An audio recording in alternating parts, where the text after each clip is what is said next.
Welcome. Can I turn this on? Maybe? All right. Can people hear in the back?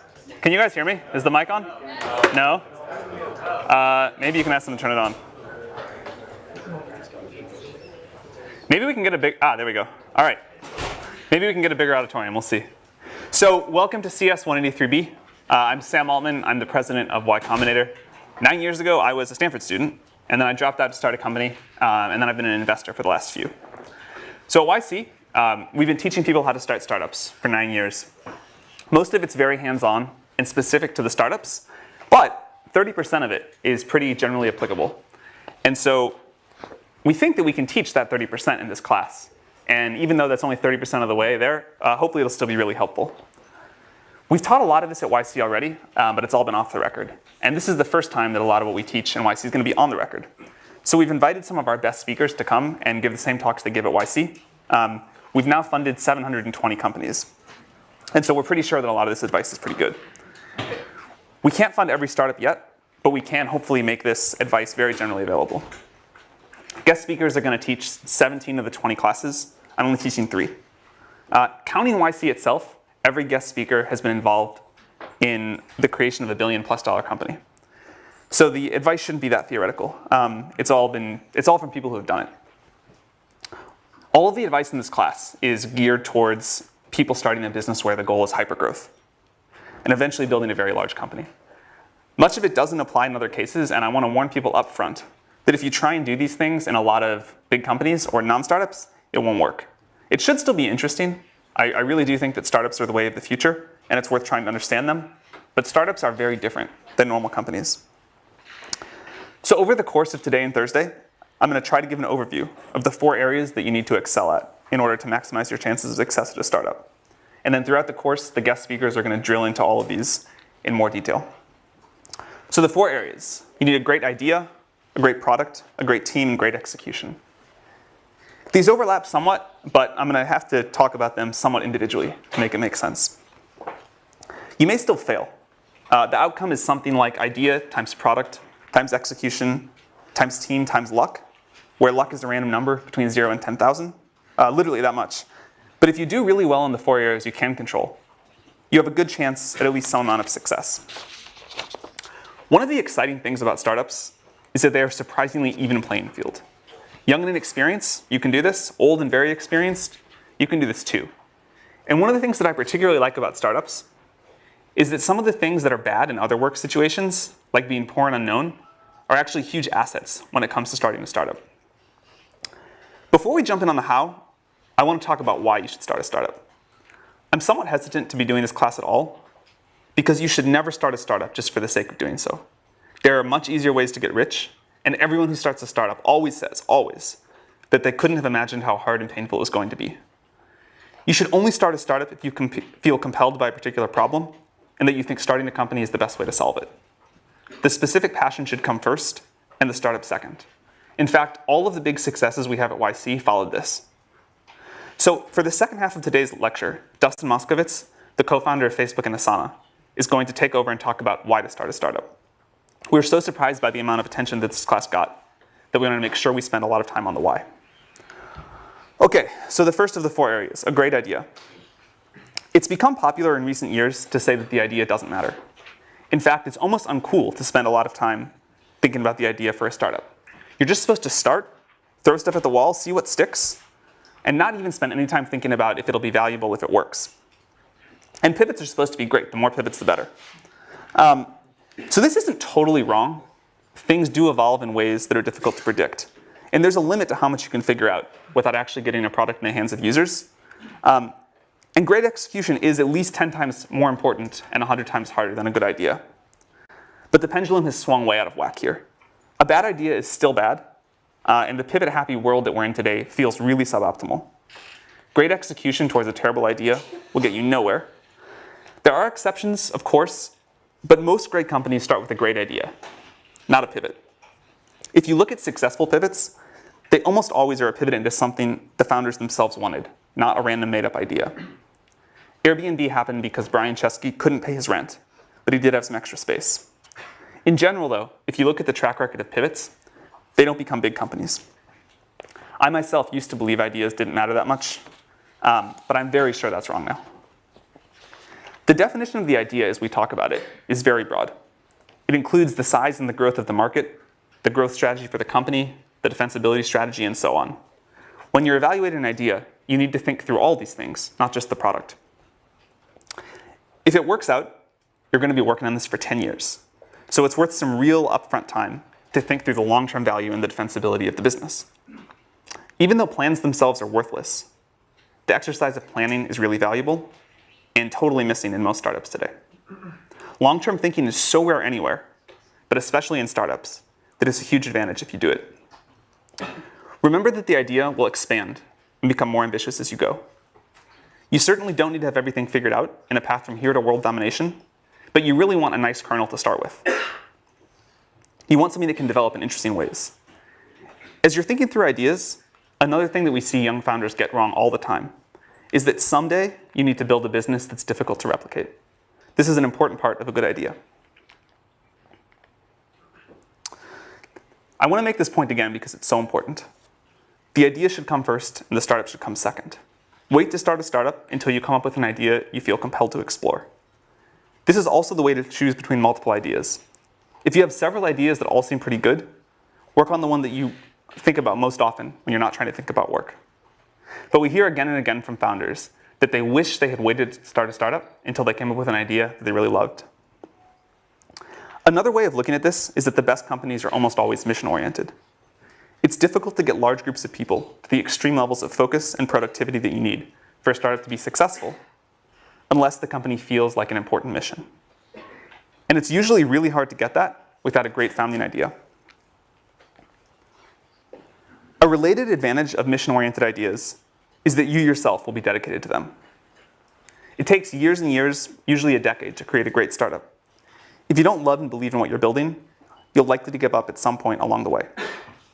There's no way I know of to get through the pain of a startup without belief that the mission really matters.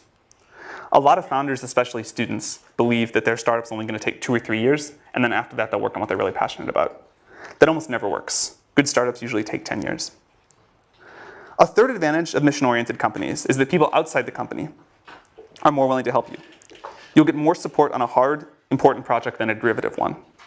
When it comes to starting startups, in many ways it's easier to start a hard startup than an easy startup.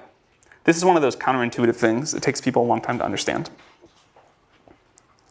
It's difficult to overstate how important being mission-driven is, so I want to emphasize it one last time. Derivative companies, companies that copy an existing idea with very few new insights, don't excite people, and they don't compel the teams to work hard enough to be successful. Paul Graham is going to talk about how to get startup ideas next week. It's something that a lot of founders struggle with, but it's something I believe you can get better at with practice, and it's definitely worth trying to get better at. The hardest part about coming up with great ideas is that the best ideas often look terrible at the beginning. The 13th search engine, and without all the features of a web portal, most people thought that was pointless. Search was done, and anyway, it didn't matter that much. Portals were where the value was at. The 10th social network, and limited only to college students with no money, also terrible. MySpace had won, and who wants college students as customers? Or a way to stay on strangers' couches. That just sounds terrible all around. These all sounded really bad, but they turned out to be good. If they had sounded really good, there would have been too many people working on them. As Peter Thiel is going to discuss in the 5th class, you want an idea that turns into a monopoly.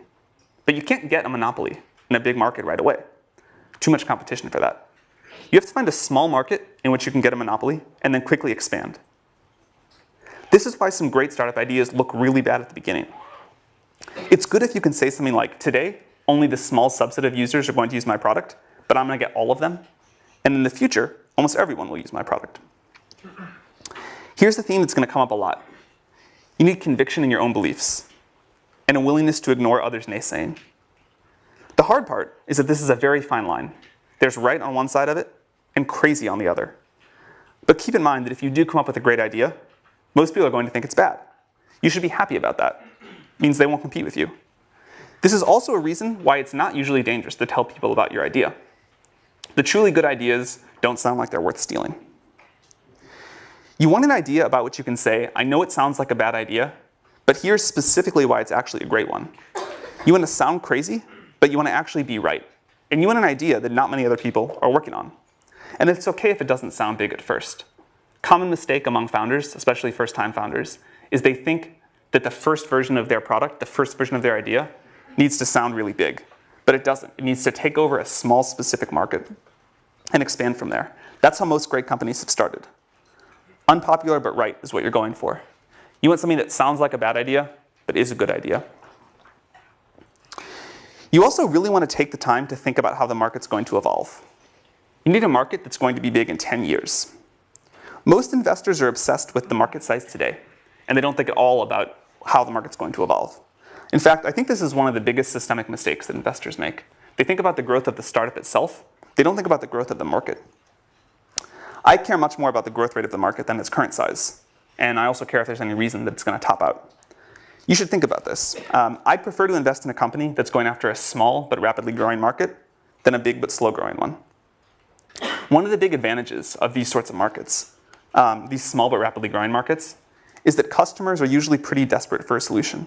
And they'll put up with an imperfect but rapidly improving product.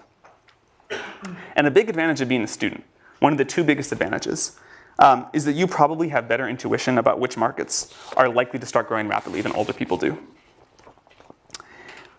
Another thing that students usually don't understand, or at least takes a while, you cannot create a market that doesn't want to exist.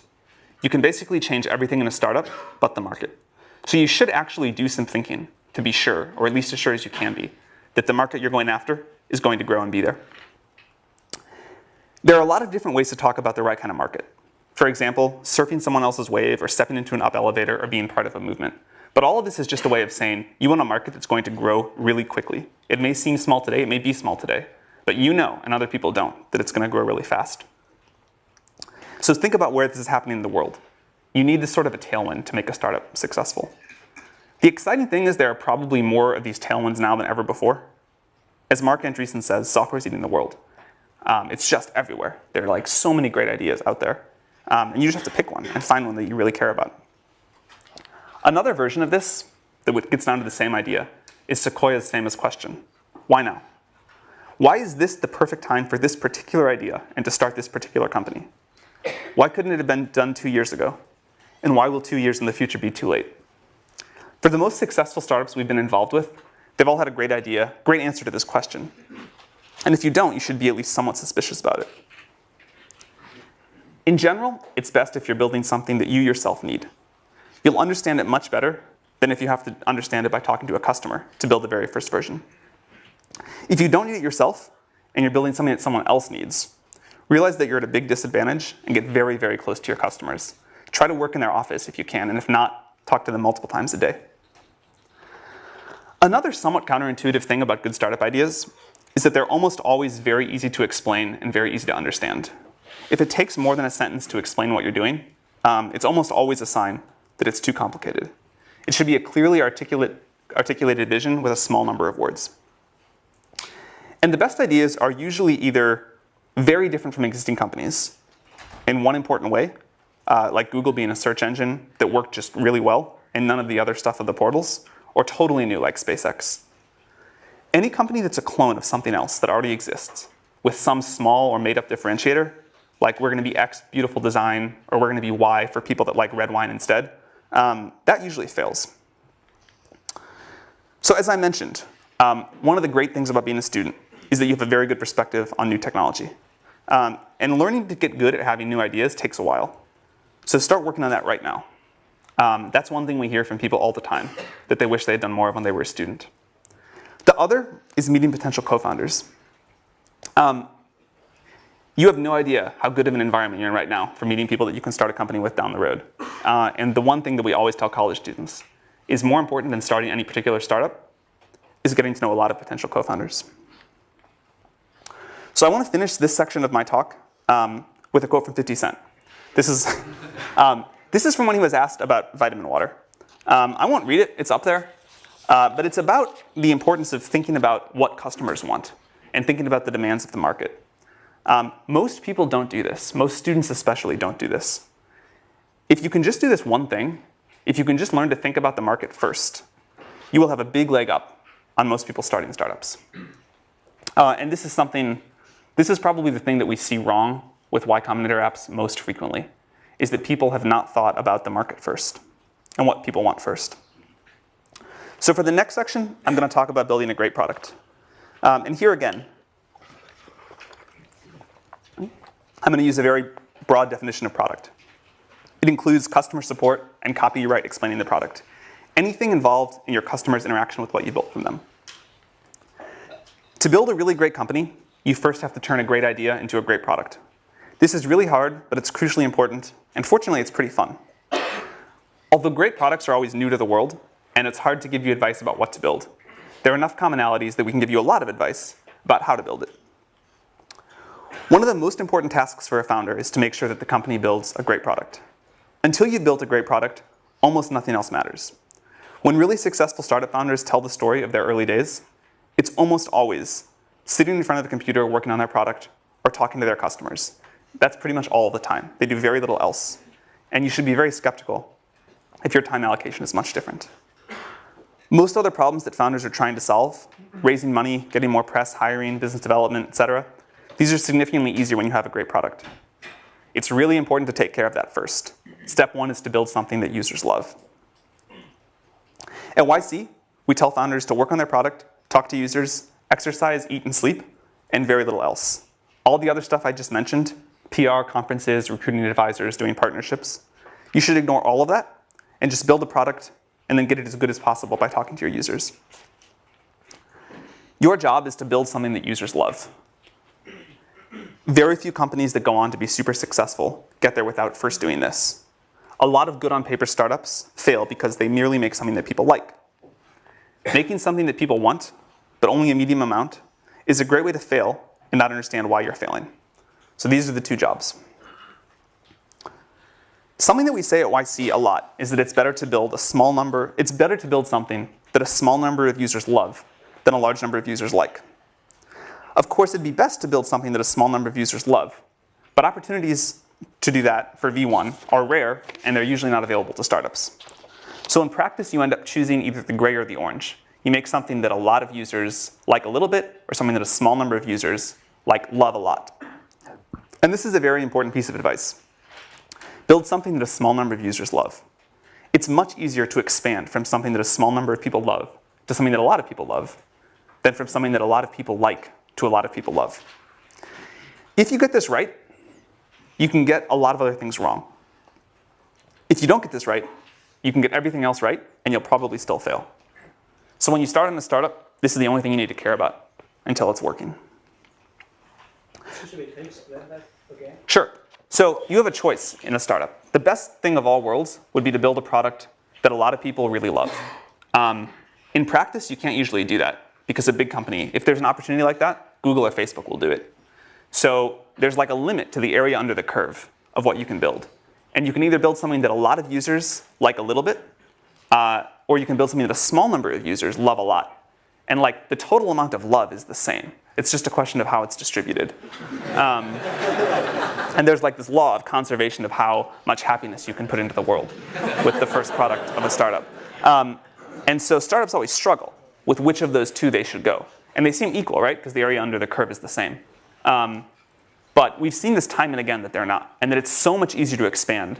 Once you've got something that some people love, you can expand that to something that a lot of other people love. But if you only get ambivalence or sort of weak enthusiasm, and then try to expand that, you'll never get up to a lot of people loving it. So the advice is find a small group of users and make them really love what you're doing. Does that make sense? All right. One way that you know when this is working is that you'll get growth by word of mouth. If you make something people love, people will tell their friends about it. This works for consumer products and enterprise products as well.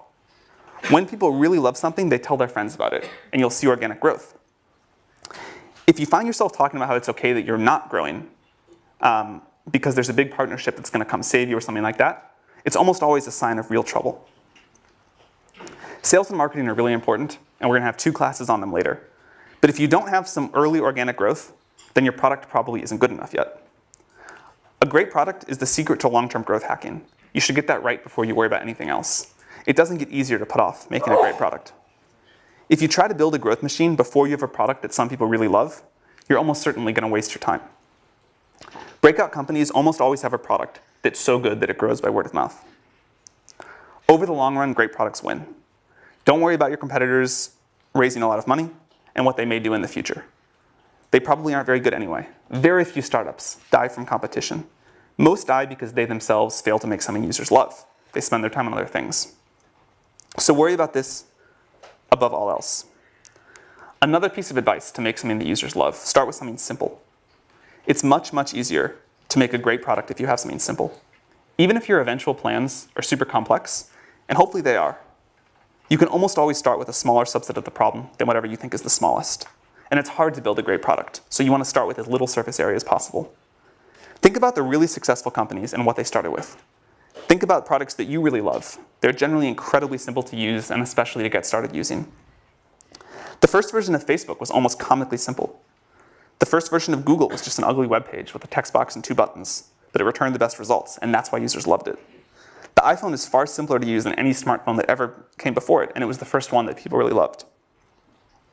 Another reason that simple's good is because it forces you to do one thing extremely well, and you have to do that to make something that people love.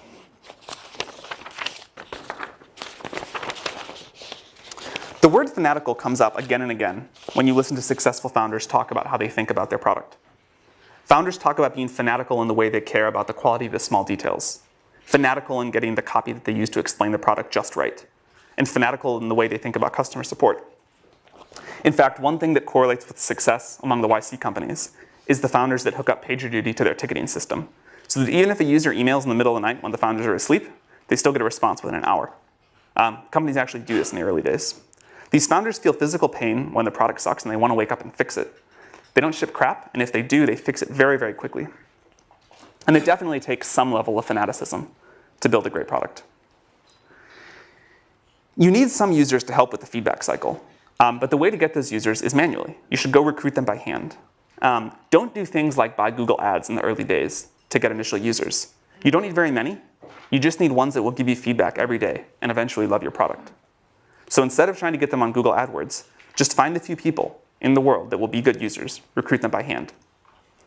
Ben Silbermann, when everyone thought Pinterest was a joke, recruited the initial Pinterest users by chatting up strangers in coffee shops. He really did. He just walked around Palo Alto and said, will you please use my product? He also used to run around the Apple store in Palo Alto, and he would set all the browsers to the Pinterest homepage real quick before they caught him and kicked him out. So then when people walked in there, they're like, oh, what is this? This is an important example of doing things that don't scale. If you haven't read Paul Graham's essay on that topic, you definitely should. So get users manually, and remember that the goal is to get a small group of them to love you. Understand that group extremely well, get extremely close to them. Listen to them, and you'll almost always find out that they're very willing to give you feedback. Even if you're building the product for yourself, listen to outside users, and they'll tell you how to make a product they'll pay for. Do whatever you need to make them love you, make them know what you're doing, because they're also going to be the advocates that help you get your next users. You want to build an engine in the company that transforms feedback from users into product decisions. Then get it back in front of the users and repeat. Ask them what they like and what they don't like, and watch them use it. Ask them what they pay for. Ask them if they'd be really bummed if your company went away. Ask them what would make them recommend the product to their friends. And ask them if they've recommended it to any yet. You should make this feedback loop as tight as possible. If your product gets 10% better every week, that compounds really, really quickly. One of the great advantages of software startups is just how short you can make the feedback loop. It can be measured in hours, and the best companies usually have the tightest feedback loops. You should try to keep this going for all of your company's life, but it's really important in the early days. The good news is that all of this is doable. It's hard, it takes a lot of effort, but there's no magic. The plan is at least straightforward, and you will eventually get to a great product. Great founders don't put anyone between themselves and their users. The founders of these companies do things like sales and customer support themselves in the early days. It's critical to get this loop embedded in the culture. In fact, a specific problem that we always see with Stanford startups for some reason is that the students try and hire sales and customer support people right away. And you've got to do this yourself. It's the only way. You really need to use metrics to keep yourself honest on this. It really is true that the company will build whatever the CEO decides to measure. If you're building an internet service, ignore things like total registrations. Don't talk about them. Don't let anyone in the company talk about them. and look at growth in active users, activity levels, cohort retention, revenue, net promoter scores, these things that matter, and then be brutally honest if they aren't going in the right direction. Startups live on growth. It's the indicator of a great product. So this about wraps up the overview on building a great product. I want to emphasize again that if you don't get this right, nothing else we talk about in the class will matter. You can basically ignore everything else that we talk about until this is working well. On the positive side, this is one of the most fun parts of building a startup. So I'm going to pause here. I'll pick back up with the rest of this on Thursday. And now we're going to have Dustin talk about why you should start a startup. Thank you for coming, Dustin. Sure. But yeah, so Sam asked me to talk about why you should start a startup. There's a bunch of reasons you might have. And there's a bunch of common reasons that people have that I hear all the time for why you might start a startup. It's important to know like what reason is yours, because some of them only make sense in certain contexts. Some of them will actually like lead you astray. You may have been misled by the way that Hollywood or the press likes to romanticize entrepreneurship. So I want to try and like illuminate some of those potential fallacies so you guys can make the decision in a clear way. And then I'll talk about the reason I like best for actually starting a startup. It's very related to a lot of what Sam just talked about. But surprisingly, I don't think it's the most common reason.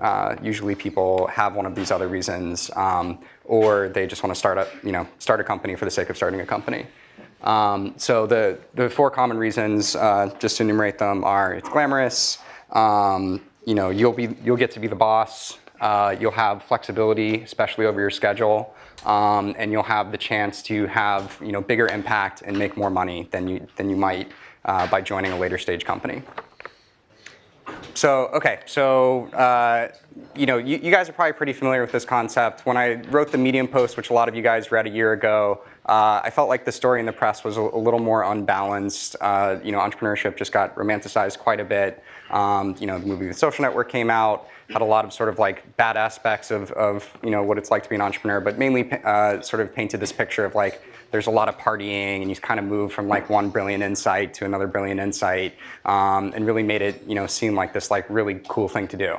And I think the reality is just not quite so glamorous. There's an ugly side to being an entrepreneur, and also just more importantly, what you're actually spending your time on is just a lot of hard work. Sam mentioned this, but you're basically just sitting at your desk, heads down, focused, answering customer support emails, doing sales, figuring out hard engineering problems. So it's really important that you kind of like go in with eyes wide open.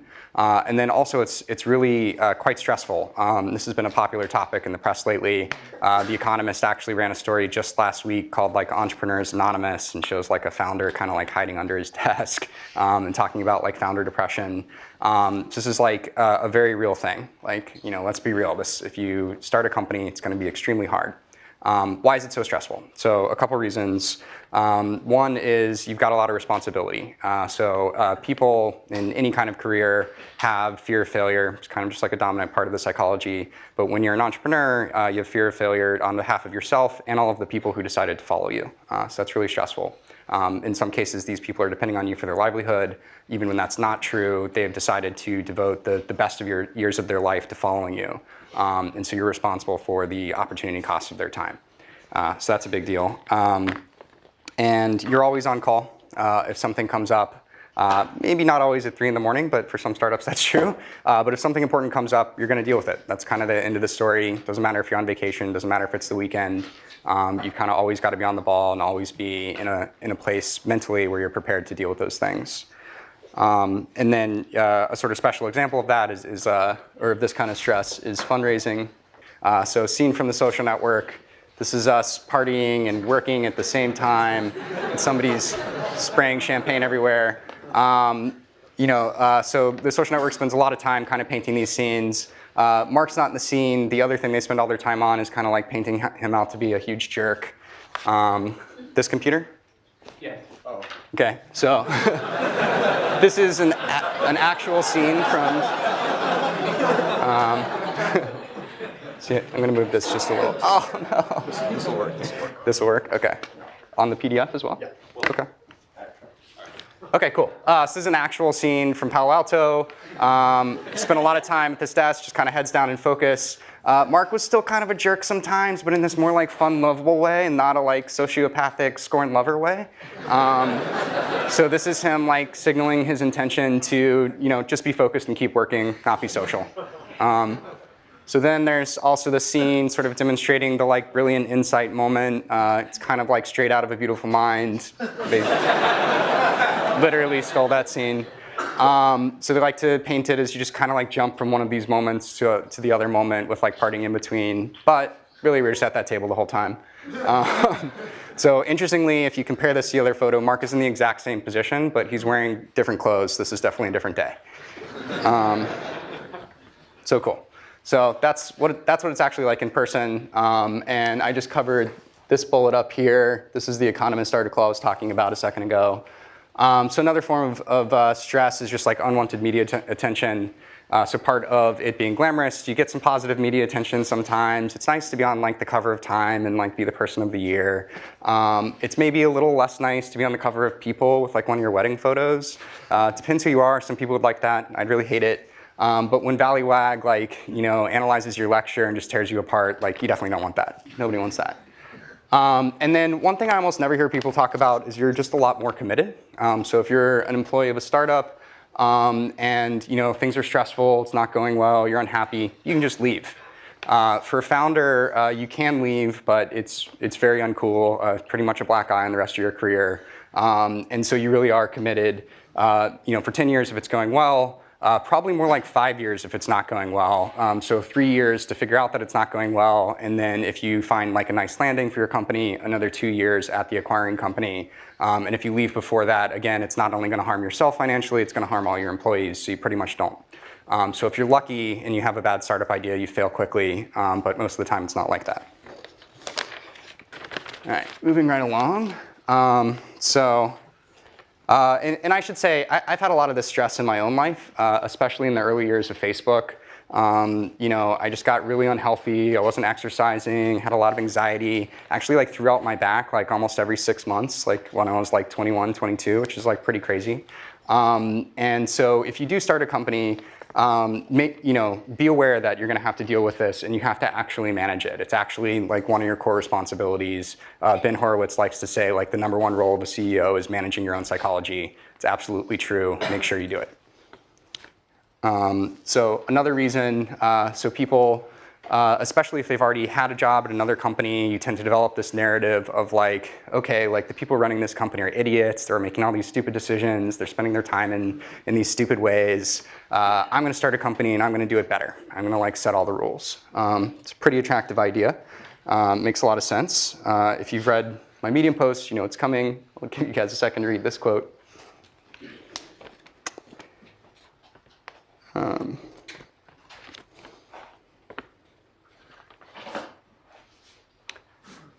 Cool. So this really resonates with me. And one thing I'd point out is, the reality of these decisions is pretty nuanced. The people you thought were idiots probably weren't idiots. They probably just had like a really difficult decision in front of them, and people pulling them in multiple directions. So the most common thing I have to spend my time on and focus my energy on as a CEO is like the problems that like other people are bringing to me, the other priorities that people create. And it's usually in the form of a conflict. People want to go in different directions, or like customers want different things. And like I might have my own opinion about that. But really the game I'm playing is like, who do I disappoint the least? And like just trying to like navigate all these difficult situations. And even on a day-to-day basis, I might come in on Monday and like have all these grand plans for like how I'm going to improve the company and what I'm going to spend my time on. But then if like an important employee is threatening to quit, that's what I'm spending my time on. That's my #1 priority. So a subset of you're the boss is you have flexibility. You have control over your own schedule. This is a really attractive idea. So here's the reality, another Phil Liven quote. So this really resonates with me as well. And some of the reasons for this, again, you're always on call. So maybe you don't intend to work all parts of the day, but you might not get to control which ones. You're a role model. This is super important. So if you're an employee of a company You might have some good weeks, you might have some bad weeks, some weeks when you're low energy, maybe you want to take a couple extra days off. That's really bad if you're an entrepreneur. Like your team will really signal off what you're bringing to the table. And so if you take your foot off the gas, so will they. You're always working anyway. So if you're really passionate about an idea, it's just going to like pull you to keep working on it. If you're working with great investors, if you're working with great partners, they're going to want to be working really hard. They're going to want you to be working really hard. And again, you're going to want to work really hard. So some companies like to tell the story about you can have your cake and eat it too. You can have like 4-day work weeks maybe. If you're Tim Ferriss, maybe you can have a 12-hour work week. It's a really attractive idea. And it does work in a particular instance, which is if you want to like actually have a small business or go after a niche market, then you're a small business entrepreneur. That makes total sense. But as soon as you get past like 2 or 3 people, you really need to step it up and be full-time committed. Cool. So this is the big one. So this is the one I hear the most, especially like candidates applying to Asana. They tell me, you know, I'd really like to work for a much smaller company or start my own because then I have a much bigger slice of the pie. I'll have much more impact on how that company does, and I'll have more equity, so I'll make more money as well. So let's examine when this might be true. So I'll explain these tables. They're a little complex, but let's focus on the left first. So this is just explaining Dropbox and Facebook. These are their current valuations. And this is how much money you might make as employee number 100 coming into these companies, especially if you're like a relatively experienced engineer, like you have like 5 years of industry experience. You're pretty likely to have an offer that's around 10 basis points. So if you joined Dropbox a couple years ago, the upside you'd have already locked in is about 10 million. There's plenty more growth from there if you believe in the company. If you joined Facebook a couple years into its existence, you made $200 million. This is a huge number. And if you, even if you joined Facebook as employee number 1,000, so you joined it in like 2009, you still made $20 million. That's a giant number. And that's how you should be benchmarking when you're thinking about what might I make as an entrepreneur. So moving over to the table on the right, these are 2 theoretical companies you might start. So Uber for pet sitting, pretty good idea. If you're really well suited to this, you might have a really good shot at building a $100 million company. And then your share of that company is pretty likely to be about 10%. This certainly fluctuates. Some founders have a lot more than this, some have a lot less. But after multiple rounds of dilution, multiple rounds of option pool creation, you're pretty likely to end up about here. If you have more than this, I'd recommend Sam's post on like the equity split between founders and employees. You probably should be giving out more.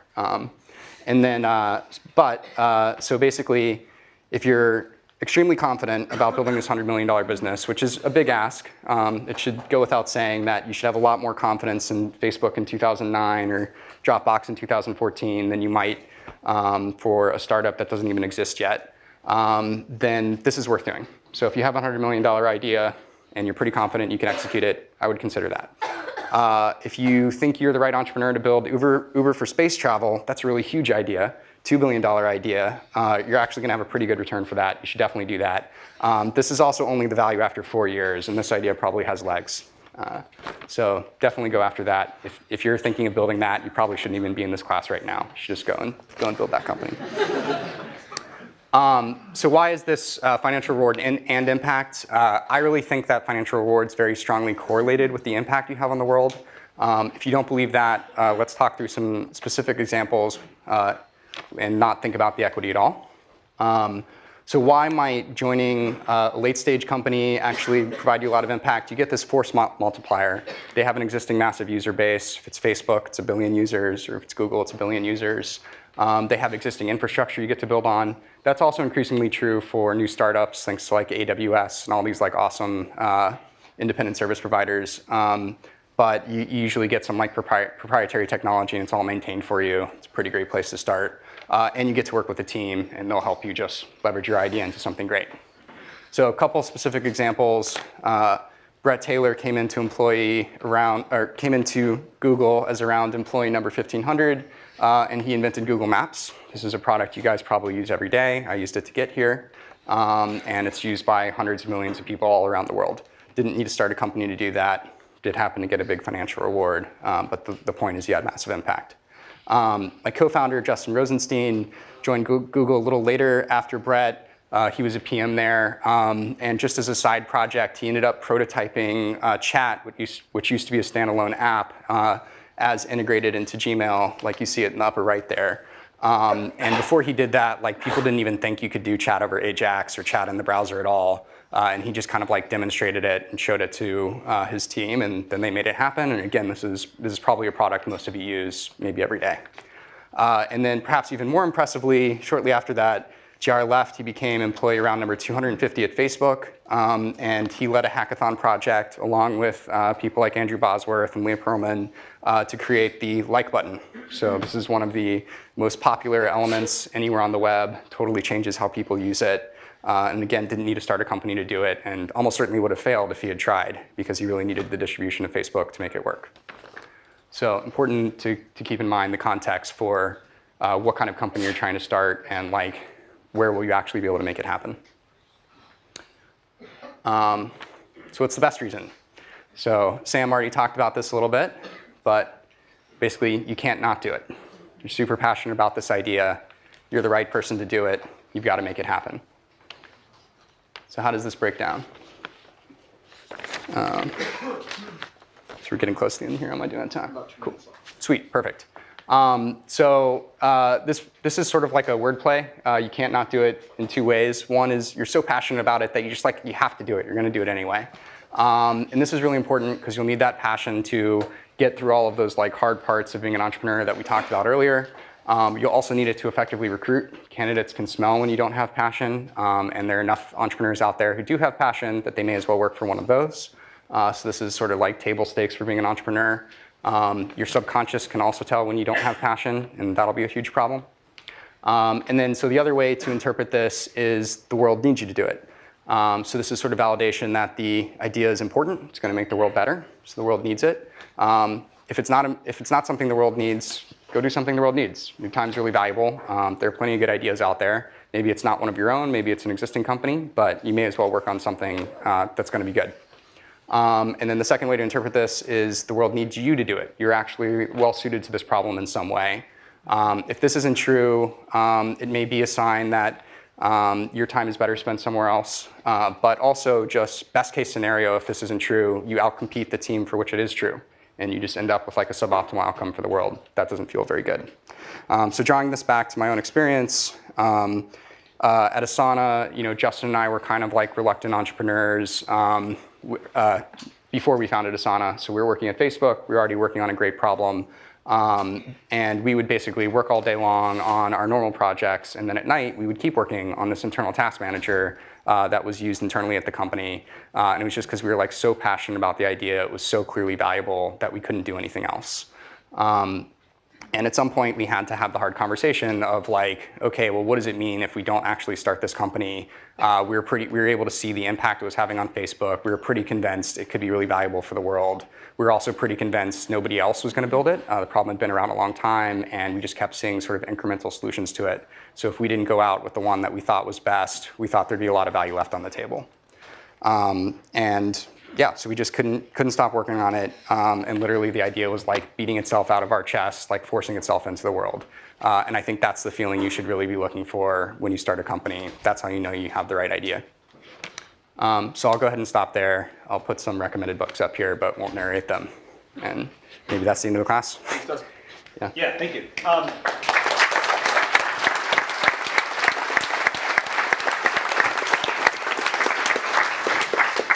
Maybe Dustin can stick around for a few minutes if you have questions for him. And see you Thursday. Thank you.